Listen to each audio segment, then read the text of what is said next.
Becoming a nurse was my childhood dream. As I reached retirement age, I realized that over 40 years had passed since I first started. I was then hired as a part-time nurse at a new hospital where even young nurses and doctors relied on me. But not everyone appreciated my experience. "Hey, you old hag," acting all high and mighty towards the doctors. "Useless old hag strutting around the hospital like you own the place. You're just a nuisance. Retire ASAP." Young elite Dr. Kevin cornered me with such harsh words. My name is Mary. As a child, I was often sick, going in and out of hospitals. The kindness of the nurses who took care of me stayed with me, and I decided to become a nurse myself someday. When my health improved, I pursued a nursing degree at university and finally achieved my dream of becoming a nurse. Lost in my work, over 40 years had passed. Nursing is tough, with long hours and responsibility for patients' lives, so naturally there were many hardships. But seeing the smiles of patients leaving the hospital made me determined to keep going, no matter how tough it got. Supported by my husband and children, I made it until retirement age. However, I wanted to continue working, so I applied for a part-time position as a temporary nurse. My children were already independent, and my husband encouraged me to pursue what I loved. So I decided to take his words to heart. Fortunately, the hospital where I was newly hired as a part-time nurse was the best place where I could utilize my knowledge and experience. Young nurses and doctors relied on me, and I found myself playing the role of a mentor within the group before I knew it. However, there was one young elite doctor, Kevin, who seemed to dislike me for some reason. Despite greetings, he ignored me and often resorted to childish harassment. "Good morning, Dr. Kevin," I said, but he just huffed and walked away. Feeling down about Kevin's attitude at the nurse station, a colleague comforted me. Kevin ignored me again. "Did I do something wrong?" I asked. "It's okay, just leave it. That guy might have good skills. But being unable to communicate with others makes him the worst kind of doctor," she replied. One day, out of the blue, Kevin came up to me and demanded that I quit my job. That day, Kevin seemed unusually moody. Had he made a mistake? Had a patient said something he didn't like? As I watched him childishly hit hospital equipment, I lightly reprimanded him. "Dr. Kevin, please control your temper. It's pitiful to take it out on equipment." Kevin glared at me and muttered under his breath, "What?" Some old hag acting all high and mighty towards the doctors. I didn't want to escalate the situation, so I pretended not to hear Kevin. He raised his voice and continued to berate me. "Hey, can't you hear me, old hag? Maybe your ears are too old. You're just a nuisance. Retire quickly." I was astonished. It was the first time someone had spoken to me like this face to face. He must be really unhappy about something. Before my anger could rise, I found myself wide-eyed and open-mouthed in surprise. Kevin continued to escalate his tone. "Useless old hag, strutting around the hospital like you own the place.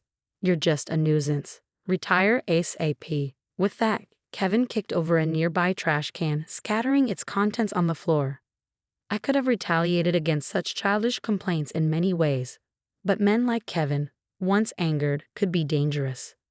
Besides, even if I left this hospital, there would be plenty of patients waiting for me elsewhere.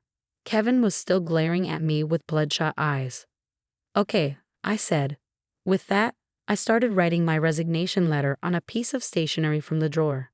"That's right, old hag, about time you understood," Kevin sneered, satisfied as he watched me hastily write my resignation.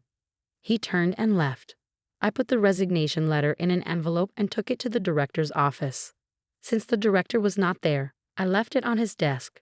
Tomorrow was my day off, so on my next working day, I would take my belongings from the locker. I needed to greet the patients I was in charge of and tie up loose ends at the hospital. I had no regrets because I always gave my all to my work.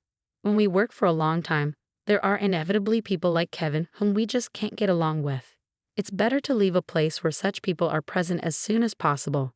I thought I could work at any new place if I wanted to. I still had confidence in my skills and experience, so I knew I'd be fine. Feeling strangely refreshed, I left the hospital at night. The next morning, while watching TV with my husband in the living room, I received a call. Looking at the display of my smartphone, it was the director. Thinking something might have happened to a patient, I hurriedly answered the phone. "Director, is everything okay?"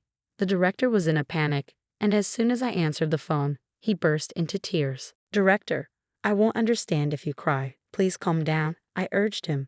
The director finally started to explain. "Mary, the hospital is in big trouble right now. Please don't quit." "What's going on?" I asked. The director's story went like this. One of the other night shift nurses must have noticed the resignation letter I placed on the director's desk. Overnight, rumors spread among the nurses that I was resigning. The nurses began to say one by one, "If Mary leaves, we'll leave too." Except for emergency patient care, the nurses went on strike. Outpatient care was in complete chaos, and panicked patients seemed on the verge of rioting outside the hospital. This was the first time such a thing had happened since the hospital opened, and the director himself was at his limit, unable to respond. "We're in big trouble if we can't get you back, Mary," the director cried. "What's the cause? Is it the treatment? The environment? Anything, please tell me." I started feeling sorry for the director. I was worried about the patients and wanted to rush to the hospital right away, but I held myself back and explained what Kevin had said to me last night to the director. The director was surprised, but he must have somehow sensed Kevin's dislike towards me. He quickly agreed. "I'm sorry for what happened. I'll talk to Dr. Kevin severely about this. Can you please come back?" "No, I want Dr. Kevin to apologize to me directly. If he does that, I'll reconsider." "Understood.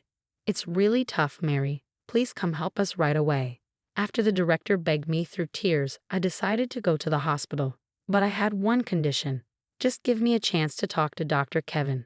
Of course you can use the director's office for anything you need. After hanging up with the director, I hurried to the hospital. When I arrived, I was astonished. There was a huge crowd in the nurse station that I had never seen before. Veteran nurses were loudly shouting something in the center of it all. At the center was Kevin, trembling alone. The director had probably explained the situation between me and Kevin to the nurses beforehand. The nurses, unable to bear it any longer, seemed to have called Kevin to the nurse station. "Dr. Kevin, go apologize right away and convince Mary." "That's right. I can't believe Mary has to quit because of you." "Quit? You should quit." They all chorused.